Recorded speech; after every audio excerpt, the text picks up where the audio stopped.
President, please be seated.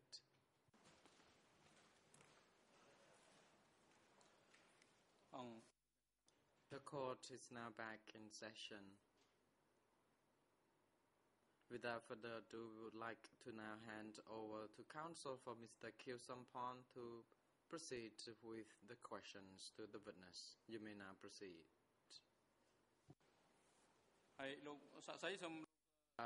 Mr. Witness, could you please be reminded again that please compose yourself and be ready to respond to the questions.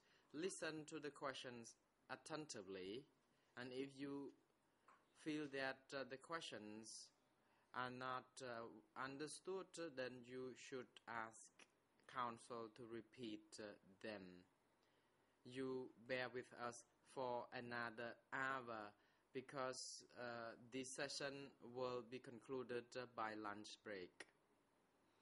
The Chamber indeed thanks you very much for your effort to be with us for the last few days. We know that a lot of questions have been posed to you, and at some point you could have been affected emotionally, psychologically, in other words. But the Chamber would like you to be as strong as you have been so far to respond to questions during the last hour. You may now proceed, counsel. Merci beaucoup, Monsieur le Président. Thank you very much, Mr. President. For purposes of information, given the slow speed at which I am proceeding, I intend to go right up to the lunch break. So if you say that the witness's examination would end at when we break off for lunch, that is not correct, but I will try to use the time allotted to me, otherwise I will not be able to put all the questions I have for the witness. The President, the Chamber does not allow you to proceed after lunch break. You should make the most of the allocated time this morning because a lot of repetitive questions have been put during the morning session. Monsieur le Président, Mr. President, we have 2.5 days for the defense. If we deduct the 1.5 hours used by Judge Laverne to put questions to the witness, which were very interesting, I would like to put questions to the witness up to the afternoon break, otherwise I will. The President, we have already ruled on this, and you have until lunch break to put the question. You should really put the question now before it's too late. Monsieur le Président, c'est une atteinte au... Mr. President, this is a violation of the rights of the defense. You are censoring the defense. This is a very important witness for Kiew Sampon. It is not because I'm the last person to speak, but my colleagues used the time that was allotted to them, half a day, for Nguyen Chia's defense, 1 day for my learned colleague Kanabas. I do not see why I shouldn't be allotted the same time as has been allotted to my colleagues.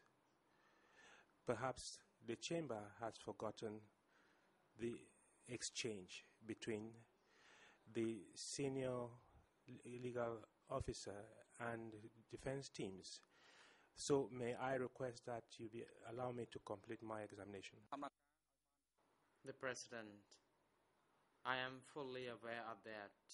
I am here to ensure that the conduct of the proceedings are properly managed and that the proceedings are expeditious. You should now proceed with the questions. Bon, nous pourrons peut-être en reparler, mais vraiment j'insiste. Perhaps we'll talk about that later, but I want to insist, Mr. President, because this is a crucial witness. The President, I insist you put questions to the witness. We will see whether there is a need to extend or to extend your time in questioning, and to see also how much time you need by the end of the morning session. Monsieur le témoin, Witness, how far was the termite mound from the venue of the meeting, the termite mound you referred to before the break? Response: I didn't measure it, so I don't recall. êtes-vous resté à côté de cette termitière? Did you stay close to that termite mound throughout the duration of the meeting? Response: yes.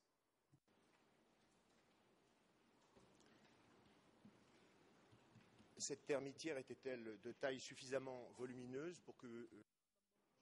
Was that termite mound big enough for you to be able to hide behind it?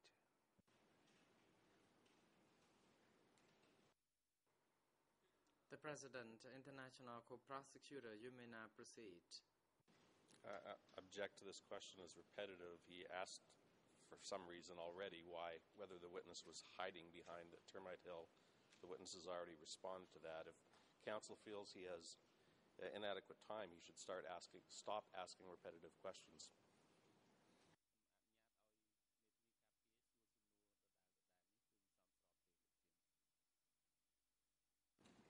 C'est faux, Monsieur le Président. That is not correct, Mr. President. I have not asked this question before. I think this objection is a waste of my time. The President, the objection is sustained. Witness is instructed not to respond to this question because witness has never said that he was hiding behind the termite mound.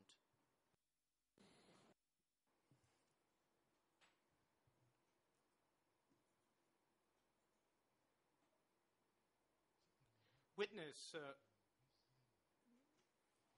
during your second statement dated 21 September 2008 before the OCIJ, you did not speak about termite mound you were standing next to during the meeting, as you have just said to us now, but you spoke instead about a wall made out of leaves. So let me refer to the transcript of the audio recording, and this transcript reproduces exactly what you said on 21 September 2008. And this is document D207/3.1. D107 corrects the interpreter French, ERN 008 25 629, Khmer 007 54 368, and English 008 26385. So you were being interviewed. We can display it on the screen if this hasn't been done yet, or Mr. President, if you wish, I may display the Khmer version so that you may read it at the same time. But I also have a paper copy if he prefers reading from the paper. Yes, you may proceed. Court officer, could you deliver the hard copy through the witness for his examination?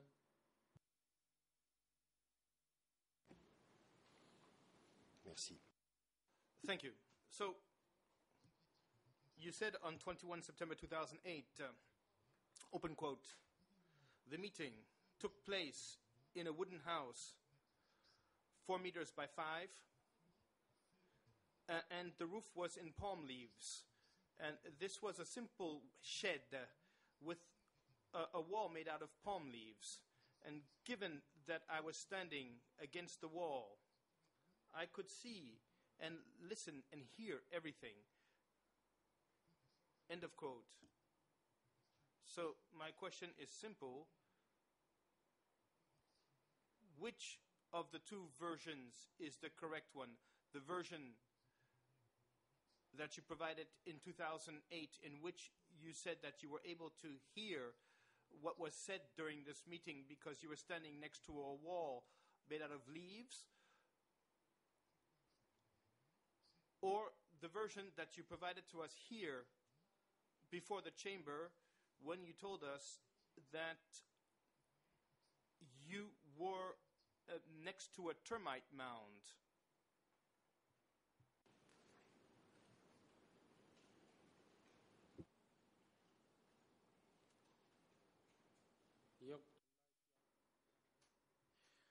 I stand by the statement that you displayed on the screen. That is regard to the theatre wall house.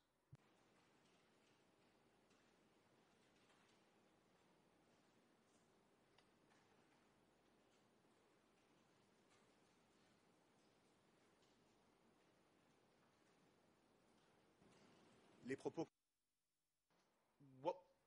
So what was displayed on the screen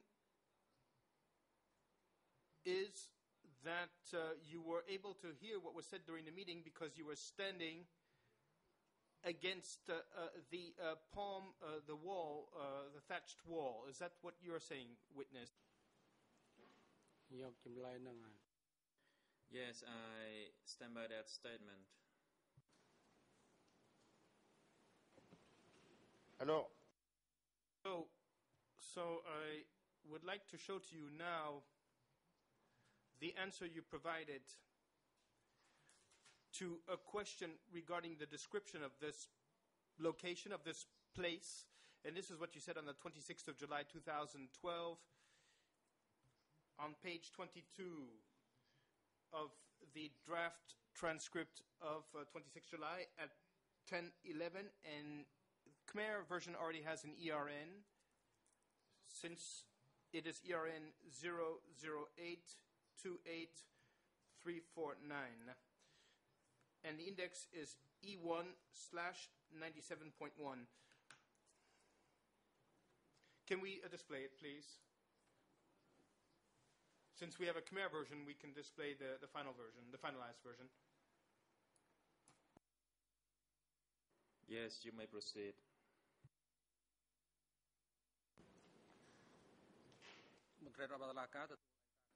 Court officer, can you deliver the hard copy of the document for the witness?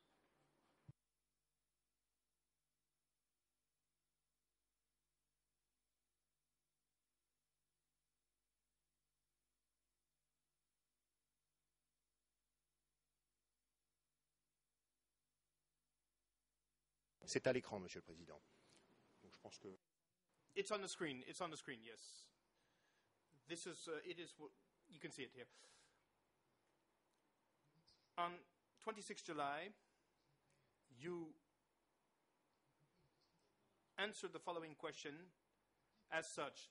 In order to understand where the meeting took place, was there any kind of shed with walls, and what were the walls made out of? And you answered, as I said, there were no buildings around. There were no walls. The meeting was held under a roof.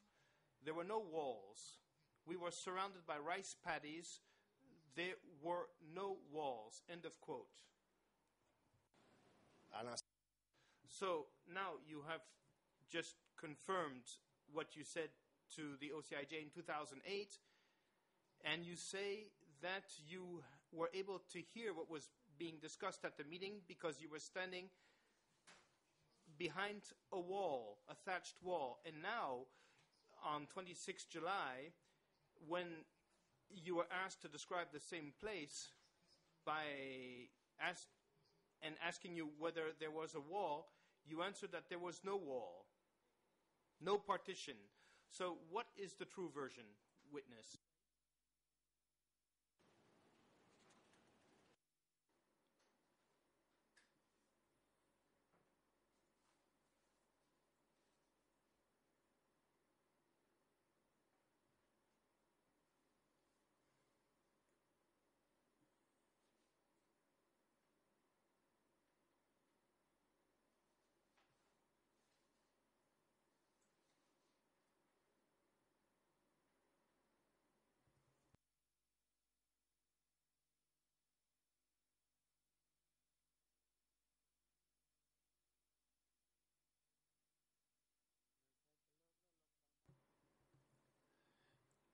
It is up to you which version you wish to take. It's your choice.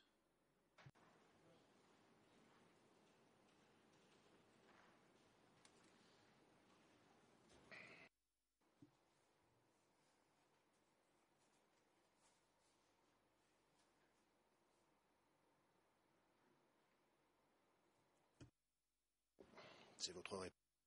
That's your answer. Okay. Fine. I don't know if I need to comment on it, but okay, I will continue.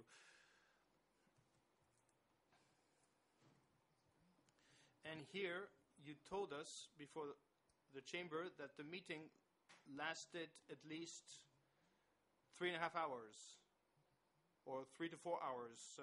Can you tell us exactly how long the meeting lasted?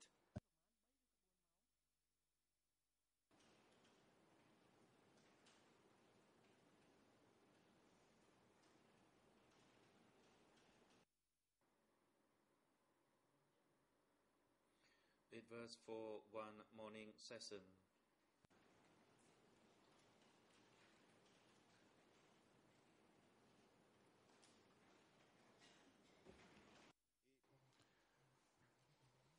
And during the entire meeting, you were standing close to the meeting in such a way that it was possible for you to hear everything that was being discussed?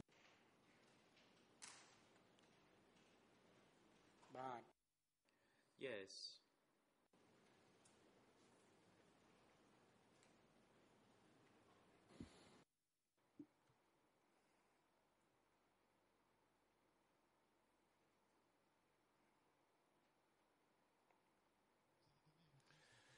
And you spoke about a blackboard during the hearing last week, and you said that there were certain annotations on this blackboard. Is that true?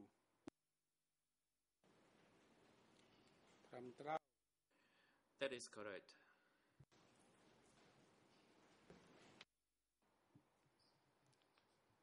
And were these sentences or were these drawings on the blackboard?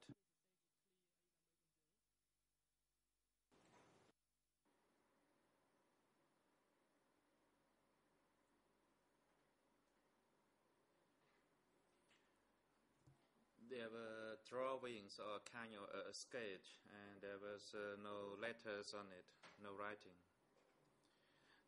The drawing indicating the spearheads to target or to attack a particular location. L'ordre.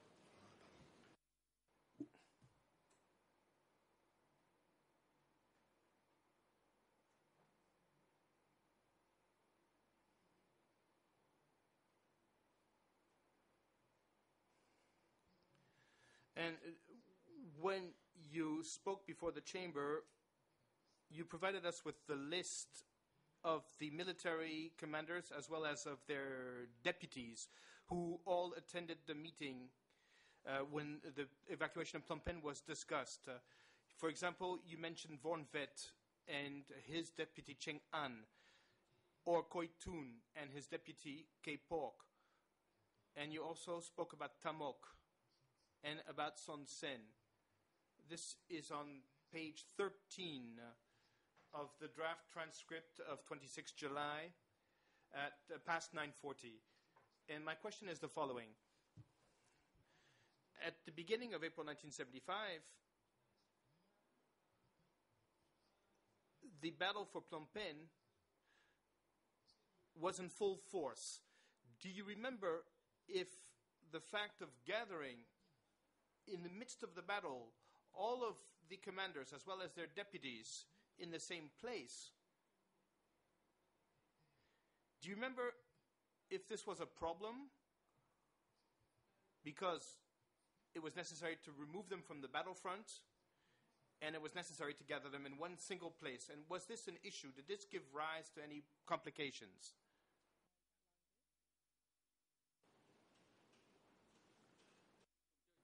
The President, Civil Party lead co-lawyer, you may proceed.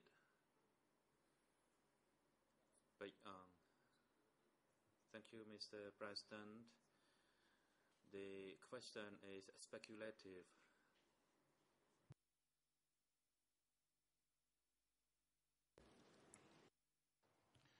I don't believe so, because the witness was part of the guard unit, so he was informed of the difficulties that we are describing here.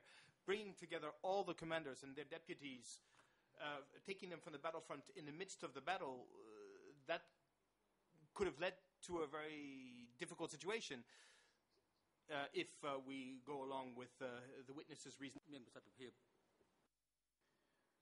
The objection by the civil party lead co-lawyer is sustained. Witness, you do not need to respond or to provide any response based on your subjective opinion or to draw a conclusion in that fashion.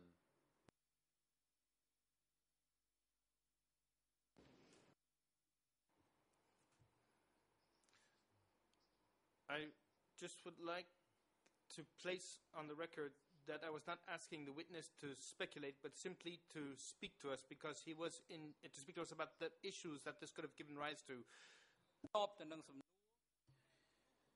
Witness, you do not need to respond to the questions which elicit your personal conclusion. You are not obligated to provide such a personal conclusion.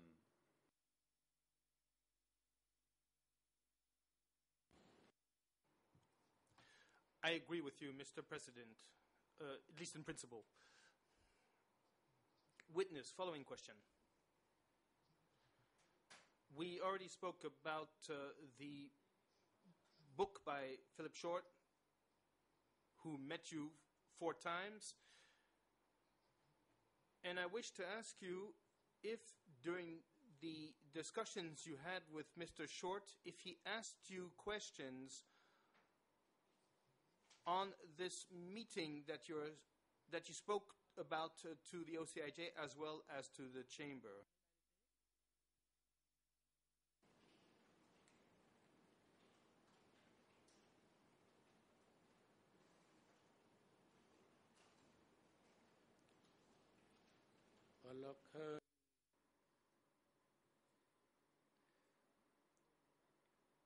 Whatever you see in the statements, that's the statements that I made.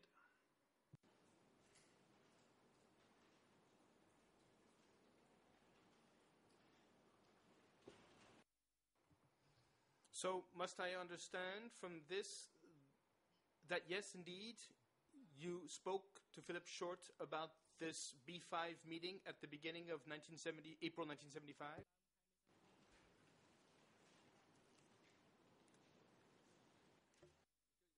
The President, the prosecution, you may proceed. Witness, please wait. Yeah, Mr. President, the question is leading. The witness said no such thing. If counsel has passages that he wishes to refer him to, he can, but he's misstating what the witness said and attempting to lead him now.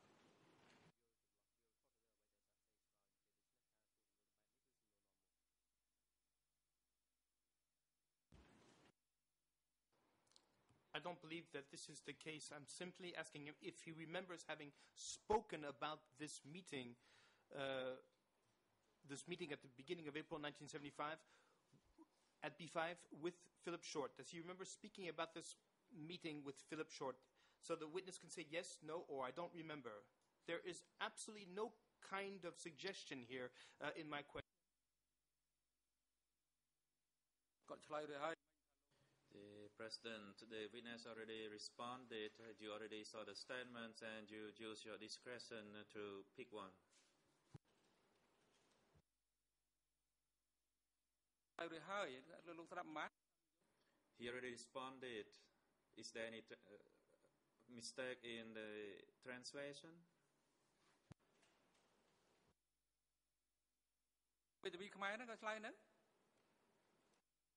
And the National Council, have you heard the response by the witness? Council, I listened to the Khmer channel. I am not sure whether it has been translated into the French.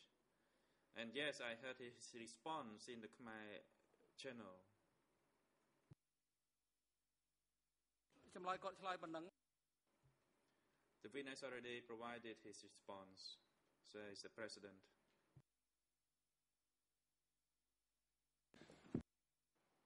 Okay, fine. Well, then I will continue working without knowing his answer. Fine with me. I don't know what he answered, but, well, in any case...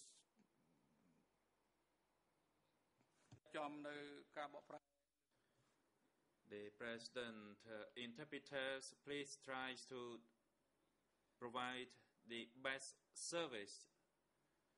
Now we are at the core of the proceeding. The witness has already responded.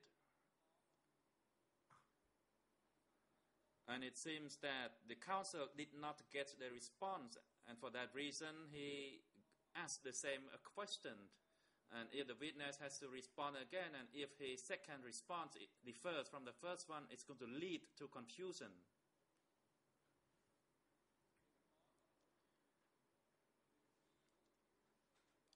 Counsel, you are instructed to try to simplify your question and make it short and precise so that the witness can understand your intention in your question and that he can respond accordingly.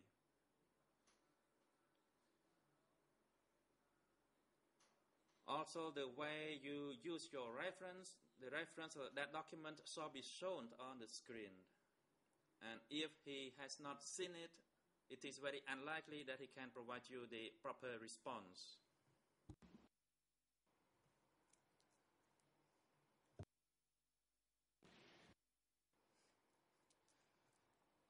Okay. May I please ask the witness if during your discussion with Mr. Philip Short you spoke about the meeting that took place at the beginning of April 1975 at B5? Can you just tell us yes or no whether you spoke about this meeting to Mr. Philip Short?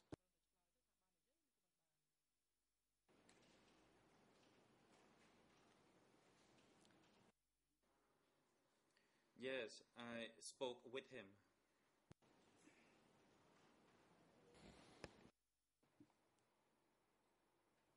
Thank you.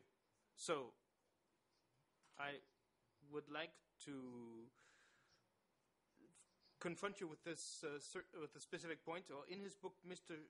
Philip Short did not use what you stated then because he places this meeting when the decision was taken to evacuate Phnom Penh, or he situates it at the fall of 1974, and the reference is E3/9 French ERN 00639-458, English 003-06199. And I'd like to specify again that there is no Khmer version. So, witness, since you met Philip Short 4 times, do you know, on the basis of your discussion with him, the reason why he does not concur with what you said to him apparently? The President, witness, wait. The prosecution, you may proceed. The question asks for the witness to speculate and provide opinions. Counsel's claiming he doesn't have enough time, and yet now he's asking this witness to opine on the conclusions of Philip Short. It's a totally inappropriate question. Counsel should know that. Mr. President,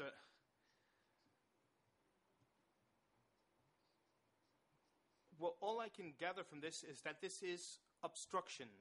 This is pure obstruction. I asked the witness if, on the basis of the discussions he had with Mr. Short, if he understands why Philip Short did not use what he said to him. If he doesn't remember this kind of discussion, okay, we can move on to the next point. But there's no suggestion here. Nothing is being inferred. The objection and its ground is sustained. And witness, you do not need to respond to the last question posed to you by the counsel.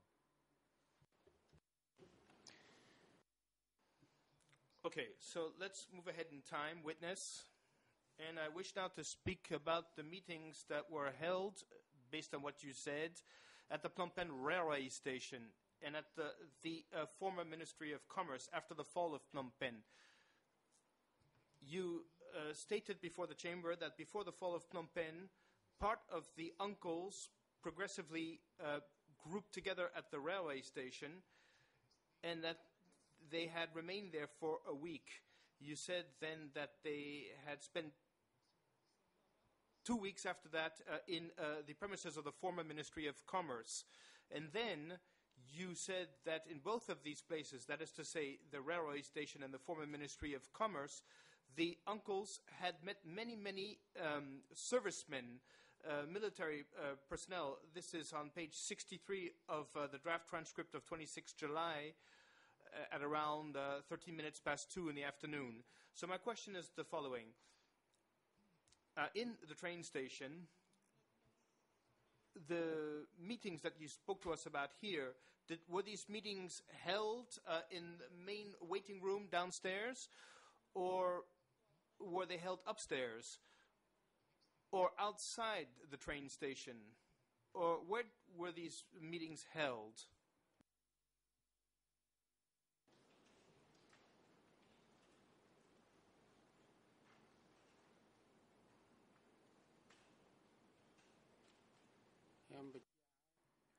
Response. As I said, the meeting was held at the railway station.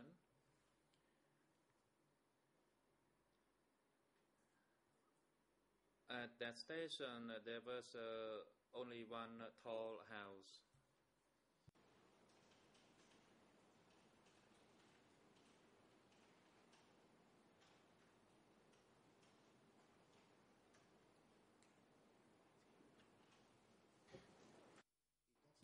And in this building, where were the meetings held, the meetings you are speaking about?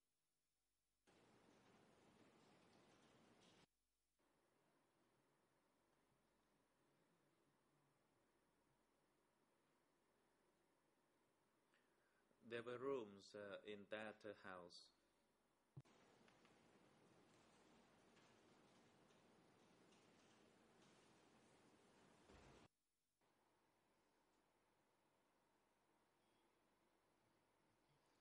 And in which of these rooms were the meetings held, or in which room specifically?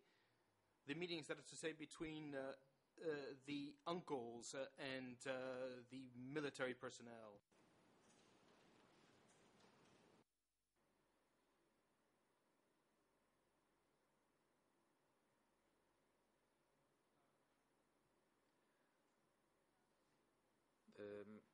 The meeting was held in the room, and that's the response.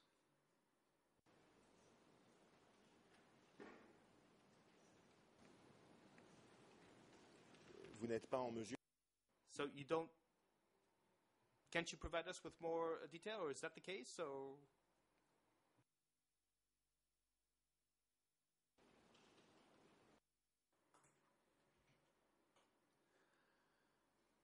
That's all I can provide to you.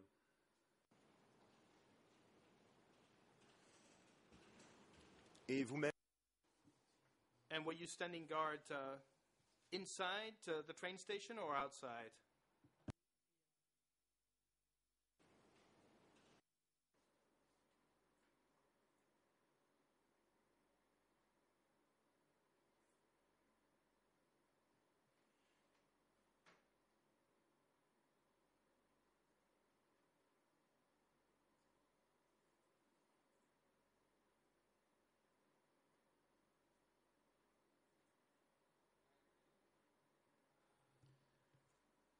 At that location,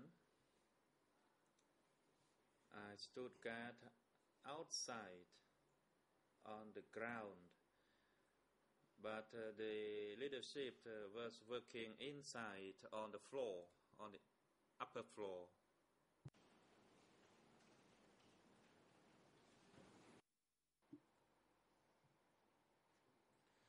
So, therefore, you did not attend the meetings that we're speaking about. Is that so?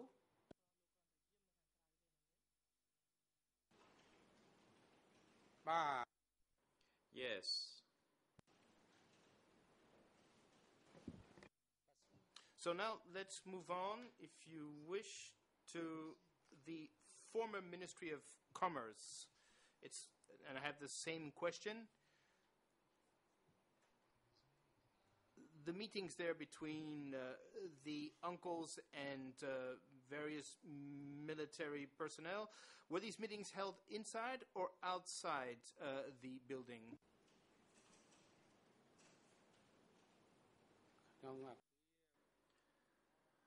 It was held in the building. There was one large hall or large room.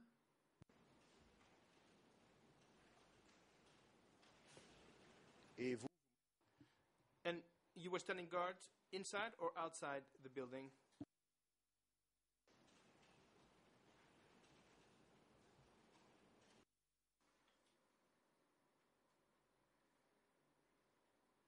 At that location, I was not on guard.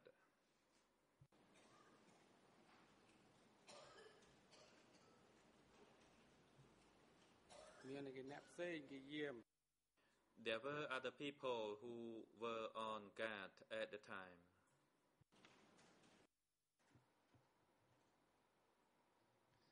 Did you attend meetings that took place inside the former Ministry of Commerce during these 2 weeks?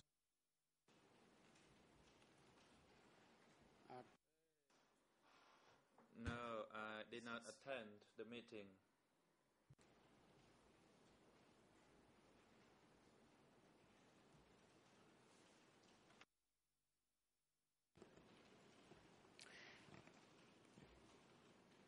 Alors, je vais passer à un autre sujet. I'll move on to another subject. You said to this chamber that at a point in time after the fall of Phnom Penh, the leaders had moved from K3 to B15. You said this on the 26th of July 2012, page 72 of the French version of the transcript. Do you remember when the leaders went to K1? And your answer was there were many places. There was K3, K1. Later on, they moved to K1 in late 1975. End of quote. My question is as follows. When you said that the leaders moved from K3 to K1 in late 1975, do you include Mr. Kyo Sampan among those who moved to that location?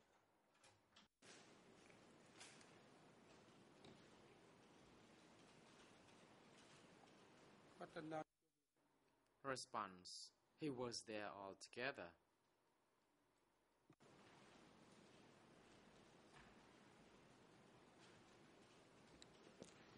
Et de quelle sorte de déménagement? And what kind of relocation was it? Were they moving from K3 to K1 offices, or from one home to another, from K3 to K1?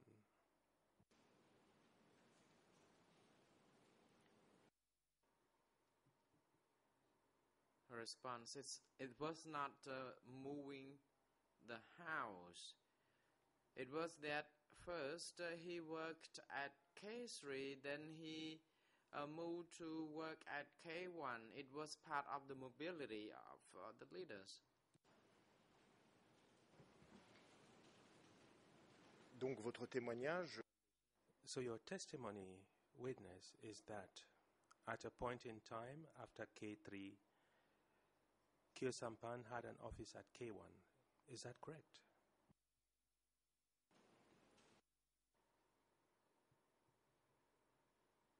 Response: I said they were together at K1 And when they moved to K3, they were all together. They just moved places. They didn't really move their houses, but they moved their working places.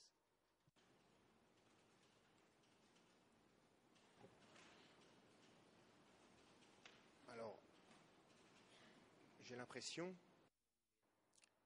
Now, I have the impression that you have changed the chronology and the places that they relocated to, because the French I heard was that they were not moving from K3 to K1, but from K1 to K3. Is that what you have stated, witness?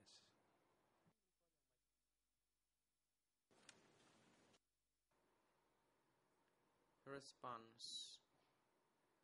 I think whatever you understand, it's up to you, because I already said very clearly that they were mobile sections.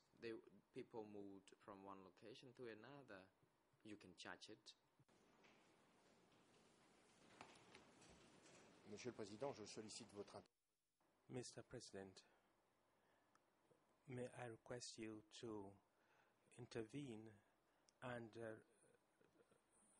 remind the witness that he is testifying on oath and he has to be as accurate as possible. And that is why I am putting these questions to him. The President. Thank you, Counsel. Mr. Witness, you are reminded to be prepared to respond to questions. Every question posed to you shall be responded if you can do so, indeed, based on your recollection of the events, what you saw, what you experienced and observed during the Democratic Cambodia regime, the events that are relevant to the questions. And once again, Counsel, please rephrase your question, because the confusion probably has been stemming from the question that plays concerning K3 to K1, K1 to K3, and witness already indicated that the term mobile was used, and the term was used in the Democratic Cambodia to preserve the principle of secrecy. That's why locations had to be moved from one to another, and we already learned that the information is substantiated by account in the case file.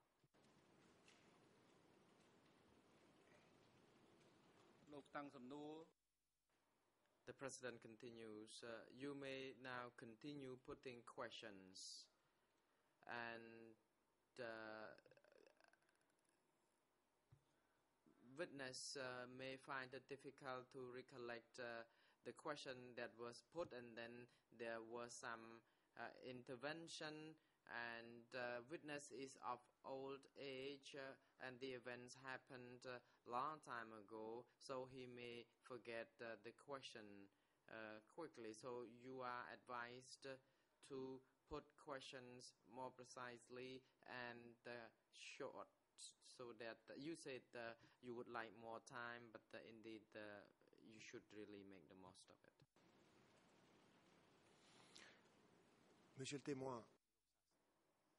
Witness, at a point in time after the fall of Phnom Penh, did Kyo Sampan have an office in the premises of K1? Yes or no?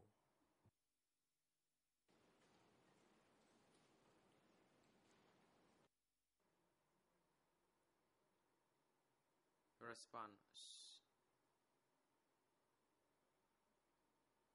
I'm not sure about this, but when I saw them, they were together. They were together in that place. vais donc passer aux questions suivantes, monsieur. I'll therefore move on to the next question, witness. You stated before this chamber that as of May 1975, that is after the fall of Phnom Penh, you stopped working as a bodyguard. And you stated that initially you had been in charge of receiving guests on the side of Ingsari, on page 72 of the transcript. My question to you is as follows. How about your work as a messenger in the jungle? Had you stopped being a bodyguard?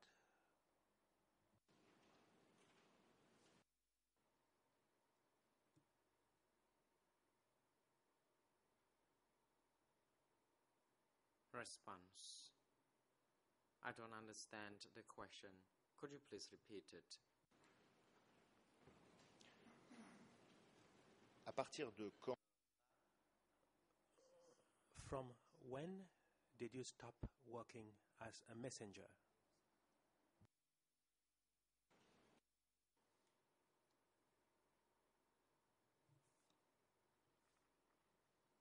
Response.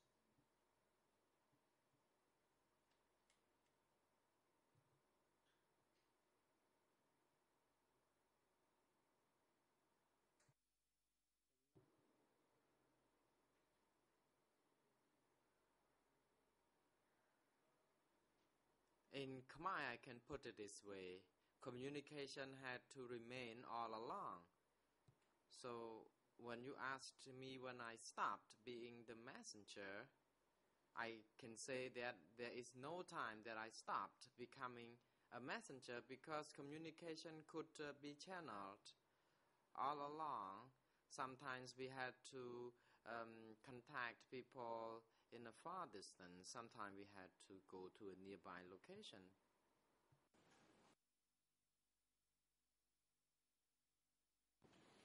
Merci. Thank you. So if I understand you correctly, during the period from 1975 to 1979, you went on certain assignments such as welcoming guests and foreigners, supplying food at B1, psychological control of the 1,000 employees under you,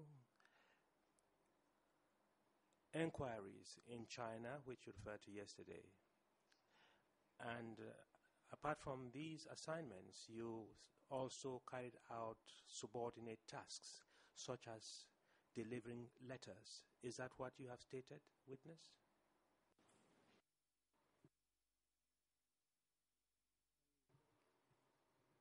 Response. You asked me that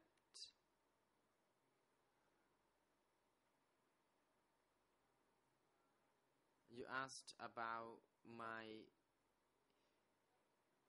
position as a messenger, and I said that I never stopped being the messenger because there were messages that needed to be ferried. And I also, at the same time, performed my administrative tasks and other relevant tasks surrounding my location as ordered by my superior.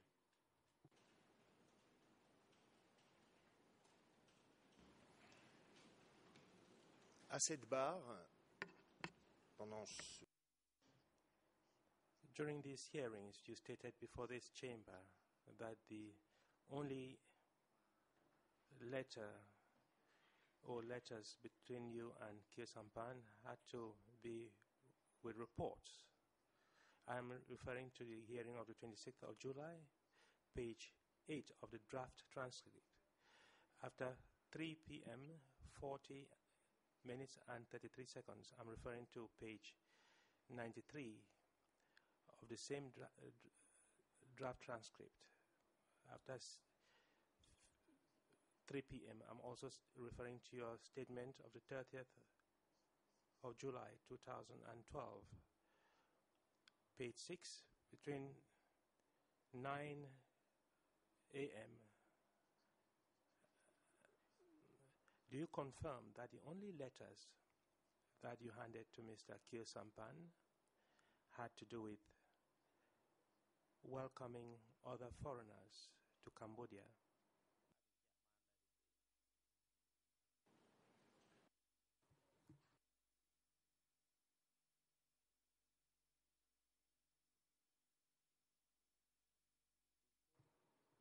Response. With regard to Kyo Sampan, I already stated that he was Duan's successor. It was in late 1978 when he took the office. So there were not much. I had communication with him. It was the communication between B1 and 870 office were more frequent, but I had some contacts, like communication with him, between him and I, but on occasion.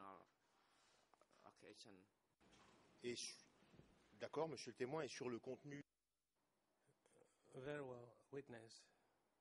Regarding the contacts you had with Kyo Sampan, did all that have to do with welcoming foreigners, or there was something else that you had to handle? Response. The content of the communication was more about welcoming visitors and bringing them to provinces.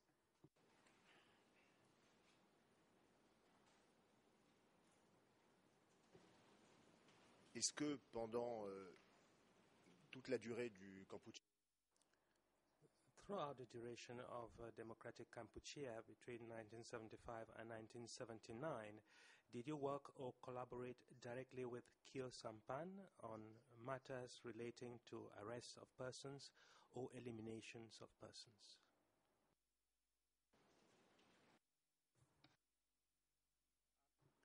Response. No, not at all.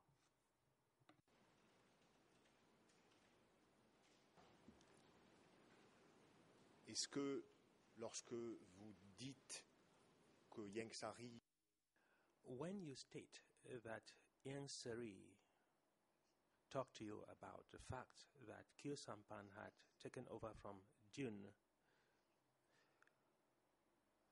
was he telling you that with regard to welcoming guests, it was Kyo Sampan who was responsible for that?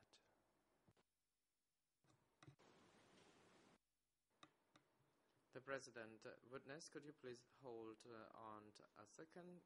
International Co-Prosecutor, you may now proceed. Yeah, Mr. President, we'd object. The question is leading and misstates the prior testimony of the witness.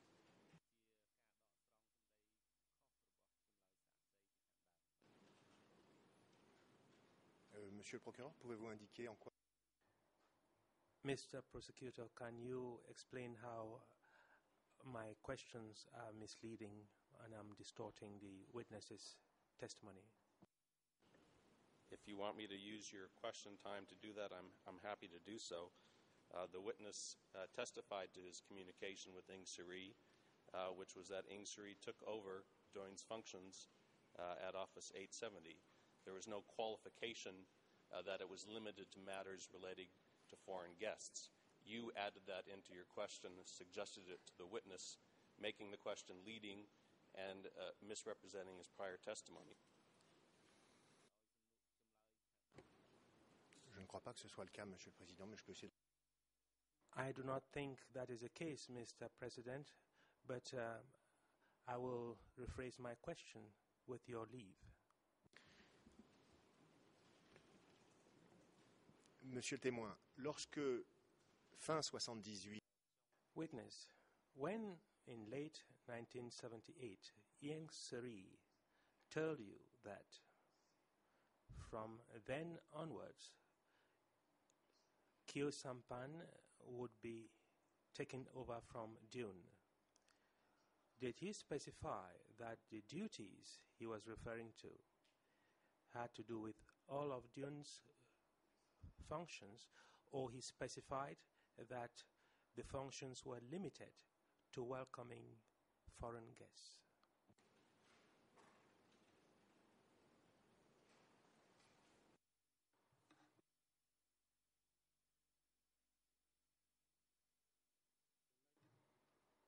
Response. So far as I remember, when he was in charge or taken over from Dun, it meant that he was overly in charge from what Dun could have done. But I only, in my capacity working with him, he only dealt with me concerning the reception of guests.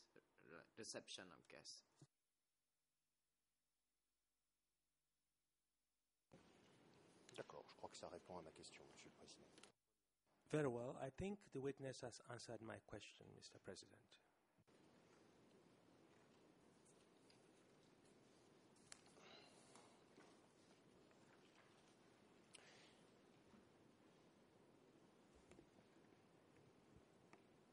Est-ce que vous connaissez un certain frère Yem? Do you know a certain brother called Yem? And if yes, what were his duties and responsibilities?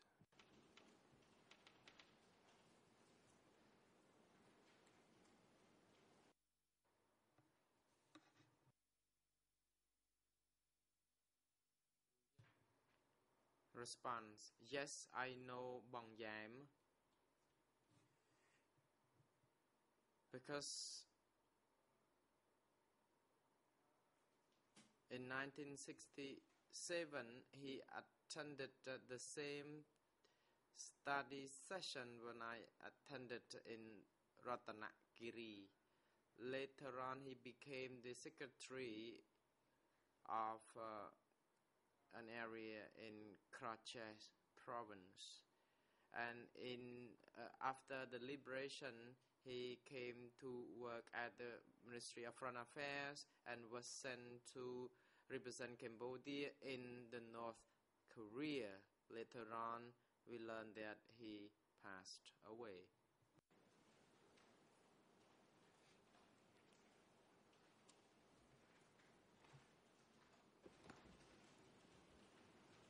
Merci.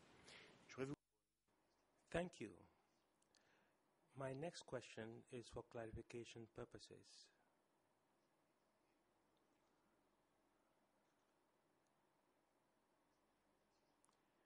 You stated the 26th of July, page 91 of the draft, just after 15 hours, you were asked who was in charge of Office 870, and you said that it was Bong Pang, or Brother Pang, who was in charge, and that Kyo Sampan took over from him later.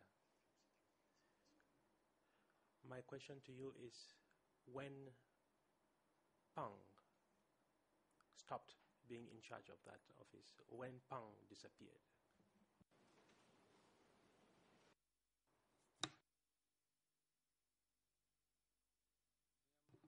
Response. I don't recollect very well. However, it was in 1978,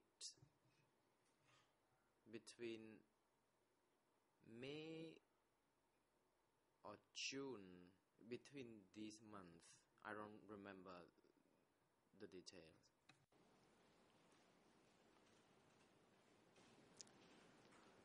Et la disparition de Dun, vous vous souvenez de la...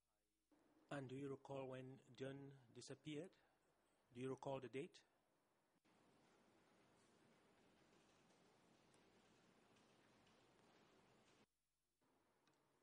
Response. Dun also disappeared in 1978.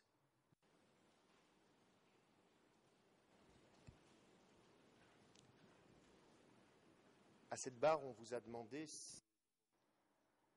I will move to another question, witness. You were asked whether you knew of Kyo Sampan's speech regarding to the 7 super traitors in Lon Nol's team. You were asked whether you were aware of Sianu's statement dated 26th of March during that period, and another on the 2nd of April 1975, in which the prince declared the death sentence against Lon Boret and said these 7 super traitors of the Lon Nol clique had to be tried, that the 7 other traitors had to be tried. Do you remember this speech by Sihanouk?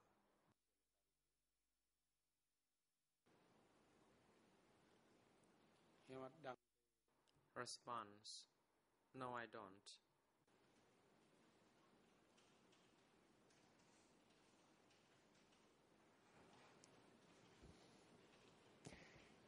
Enfin, hier, And lastly, yesterday, you stated that you were in charge of organizing the flight of Sihanouk in January 1979, when Phnom Penh was attacked by the Vietnamese.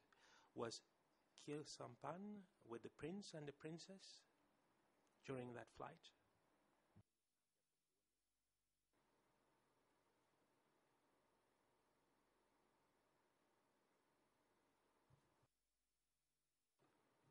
Response: The evacuation was conducted in late 1978, not 1979. I didn't see Kyo Sampan there.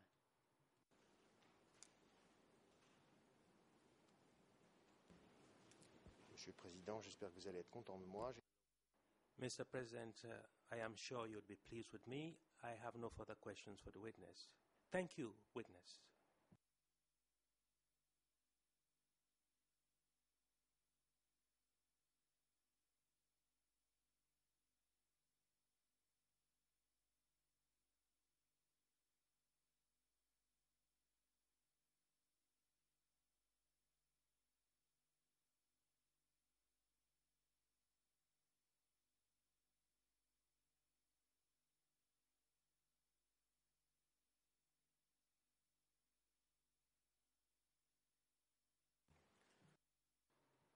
The President: Thank you very much.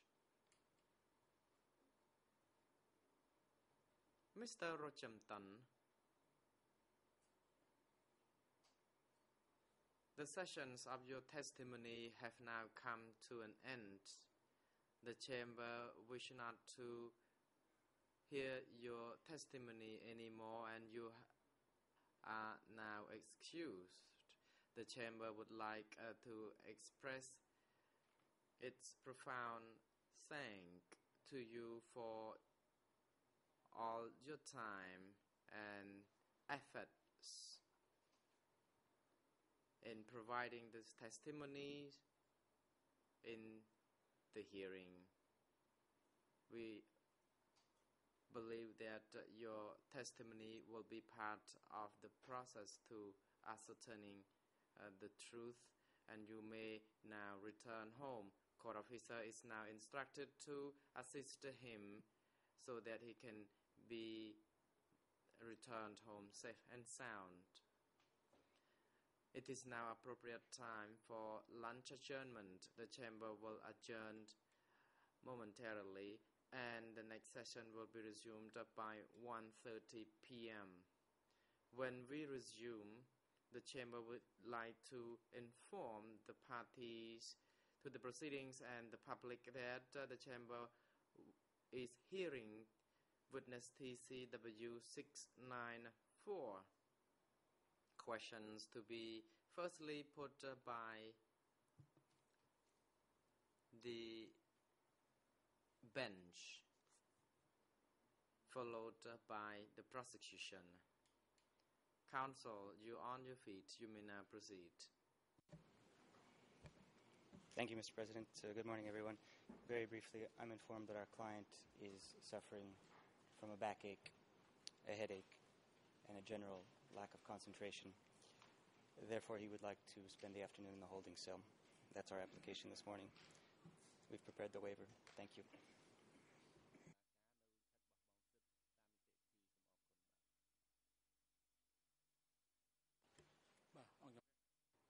The President, the Chamber notes the request by Nuon Chea through his counsel, asking the Chamber to allow him to observe the proceedings from the holding cell for the remainder of the year, of the day.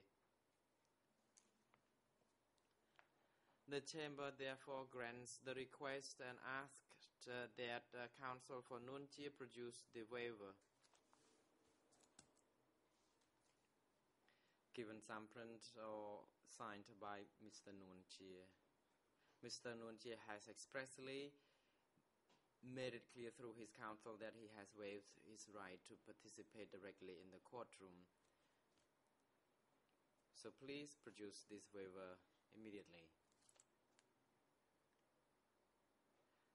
AV booth officers are now instructed to ensure that the AV equipments are properly linked to the holding cell of Mr. Nuon Chea so that he can observe the proceedings from there. Security personnel are now instructed to bring Mr. Nuon Chea and Khieu Samphan to their respective holding cell, and Mr. Khieu Samphan shall be returned to the courtroom by 1:30.